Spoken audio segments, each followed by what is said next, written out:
नमस्कार, मैं हूं शैलेंद्र सिंह और आप देख रहे हैं हमारा YouTube चैनल शब्द शब्द शैलेंद्र सिंह।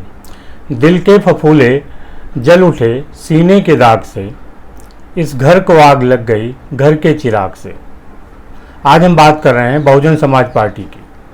बहुजन समाज पार्टी का जो प्रदर्शन 2024 के लोकसभा चुनाव में रहा है, उसको लेके 23 जून को बहुजन समाज पार्टी की नेता मायावती लखनऊ में एक समीक्षा बैठक करने वाली है। समीक्षा बैठक से पहले मायावती ने अपना एक संदेश भी जारी किया था। उन्होंने बताने की कोशिश की कि क्या कारण रहे हैं जिससे बहुजन समाज पार्टी का ये प्रदर्शन रहा है।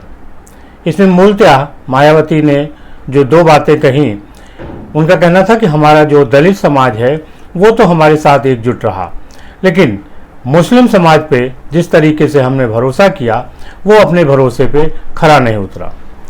अगर देखें तो उत्तर प्रदेश में चाहे कांग्रेस, भारतीय जनता पार्टी, समाजवादी पार्टी या कोई भी पार्टी रही हो, उनमें सबसे ज़्यादा मुस्लिम्स को टिकट बहुजन समाज पार्टी ने दिया। बहुजन समाज पार्टी ने एक अतिरिक्त जो भरोसा था किया और वो भरोसा टूटा। हालांकि ये जो भरोसा टूटा उसमें मुस्लिम और दलित दोनों ही वर्गों का हाथ था, लेकिन मायावती ने मुस्लिम्स को ज़्यादा जिम्मेदार ठहराया। हालांकि दलित वर्ग भी उतने ही गंभीरता से इस बात का जिम्मेदार है और वो बहुजन समाज पार्टी का उसने साथ छोड़ा। बहुजन समाज पार्टी कोई राजनीतिक दल ही नहीं है, वो एक विचारधारा है, एक मिशन है। 1990 के दरमियान जब बहुजन समाज पार्टी ने अपना अभियान शुरू किया मान्यवर कांशीराम के साथ, और फिर उसमें मायावती का रोल आया, तो बहुजन समाज पार्टी में से मिशन की तरीके से ये शुरू किया गया था। धीरे धीरे, क्योंकि कांशीराम का मानना था कि जब तक सत्ता की चाबी आपके हाथ नहीं लगेगी तब तक बदलाव नहीं होगा।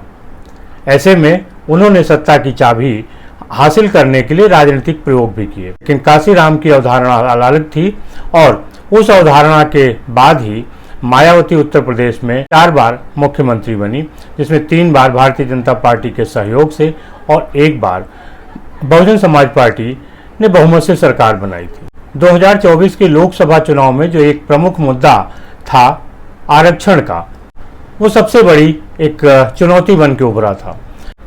चुनाव प्रचार के दौरान कांग्रेस ने ये एक अवधारणा लोगों में बैठा दी कि भारतीय जनता पार्टी जब 400 सीटें जीत लेगी तब वो संविधान बदल देगी और संविधान के साथ साथ आरक्षण को खत्म कर देगी।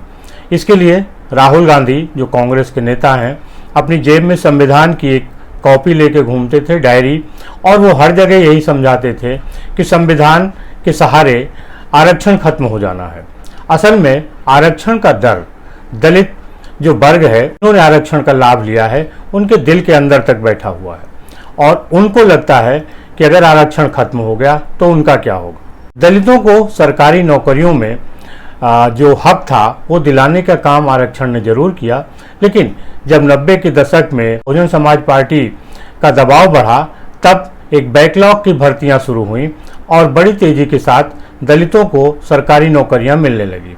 कारण है कि बहुजन समाज पार्टी को सबसे बड़ा सहयोग वामसेब से मिलता था, लेकिन जैसे जैसे राजनीति बदली, दलित वर्ग के लोग राजनीति में आए, उन्होंने अपने मुकाम हासिल किए, सांसद विधायक बने, उनको मंत्री बनाया गया। लेकिन जब उन्हें लगा कि बहुजन समाज पार्टी अब सरकार नहीं बना पा रही है तो वो छिटक कर दूर हो गए। इसमें बहुत सारे नेता हैं जो बहुजन समाज पार्टी के थे और इस चुनाव में वो समाजवादी पार्टी के टिकट पे चुनाव लड़े। बहुजन समाज पार्टी के साथ ये एक अलग मिशन था कि वो नेताओं के परिवार को आगे नहीं बढ़ाना चाहते थे, लिहाजा ये बात दलित नेताओं को पसंद नहीं आ रही थी और वो चाहते थे कि वो खुद तो आगे बढ़े ही हैं, अब उनके परिवार के लोगों को भी आगे बढ़ाया जाए। इसमें उनका साथ दिया समाजवादी पार्टी ने, और समाजवादी पार्टी ने न सिर्फ दलित नेताओं को टिकट दिया, विधायक बनाया, बाद में उनके बेटों को भी सांसद बनाने का काम किया। दलित नेताओं की जो नज़दीकी थी वो बहुजन समाज पार्टी की बजाय समाजवादी पार्टी की तरफ बढ़ने लगी। यानी जो मिशन था बहुजन समाज पार्टी का वो टूट गया और अब जो भी नेता आगे बढ़ चुका है उसे बहुजन समाज पार्टी के मिशन से कोई मतलब नहीं है, उसे मायावती के मिशन से मतलब नहीं है, काशीराम के क्या सपने थे इससे कोई मतलब नहीं है। अब वो अपनी लाभ की स्थिति देख रहा है। जिस दल में रह के वो खुद लाभ हासिल कर सकता है, उसका परिवार लाभ हासिल कर सकता है, उस दल के साथ वो रहना चाहता है। और यही वजह थी जो बहुजन समाज पार्टी को लोकसभा चुनाव में 9% के आसपास वोट मिले। आरक्षण को लेके भी यही स्थिति है। आरक्षण का लाभ जिन परिवारों को मिल चुका है वो अब सदियों तक, सालों साल उस आरक्षण का लाभ लेना चाहते हैं। वो नहीं चाहते कि आरक्षण का ये लाभ दलित वर्ग के दूसरे कमज़ोर लोगों तक पहुँचे। जब तक दलित वर्ग के कमज़ोर लोगों तक आरक्षण का लाभ नहीं पहुँचेगा तब तक आरक्षण की जो अवधारणा है वो भी नहीं होगी और जो कमज़ोर दलित वर्ग है वो भी आगे नहीं आ पाएगा। आज बहुत सारे ऐसे लोग हैं जो दलित वर्ग के हैं, जो बहुजन समाज पार्टी की सरकार में या उनके चलते, उनकी नीतियों के कारण सरकारी पदों पे बैठे हैं। अब वो बहुजन समाज पार्टी के बजाय दूसरे दलों की गोद में बैठे हैं और वो अपने लाभ देख रहे हैं। अपने लाभ देखने वाले नेताओं के कारण ही बहुजन समाज पार्टी का इस चुनाव में इतना नुकसान हुआ है। लोकसभा चुनाव के पहले ही जो दलित वर्ग के लोग थे, चिंतक थे, जिनकी बात समाज सुनता था, वो मायावती को अविश्वसनीय ठहराने की कोशिश कर रहे थे।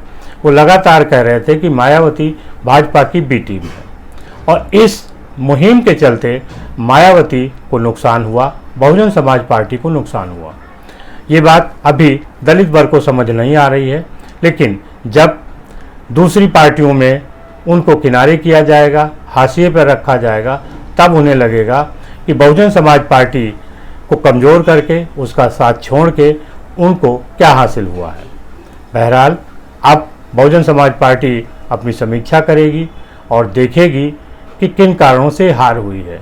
प्रमुख कारण एक है कि आरक्षण का डर था लोगों के दिमाग में, उन्होंने बहुजन समाज पार्टी का साथ छोड़ा, उसमें दलित और मुस्लिम दोनों हैं। इस तरीके से जो विचारों की राजनीति थी वो इस चुनाव में हाशिए पर रही।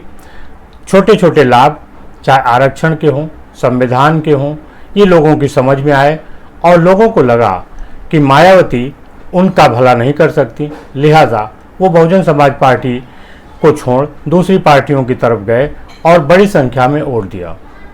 समाजवादी पार्टी और कांग्रेस को बहुत दिनों के बाद दलित वोट इतनी बड़ी तादाद में मिला, जिसका परिणाम ये हुआ कि समाजवादी पार्टी 37 और कांग्रेस उत्तर प्रदेश में 6 सीटें जीतने में सफल रही। देखना ये है कि अब जो विधानसभा के चुनाव होंगे, जो उपचुनाव होंगे, उनकी क्या स्थिति होती है और बहुजन समाज पार्टी के लोग कहाँ जाते हैं। मायावती के लिए ये चुनौती है कि वो बहुजन समाज पार्टी को दोबारा इकट्ठा करें और उन्हें बहुजन समाज पार्टी से जोड़ें, जिससे कि वो वोट दें और पार्टी चुनाव जीत सके। मायावती की रणनीति को लेकर आपका क्या कहना है, ज़रूर बताइएगा। शुक्रिया, धन्यवाद।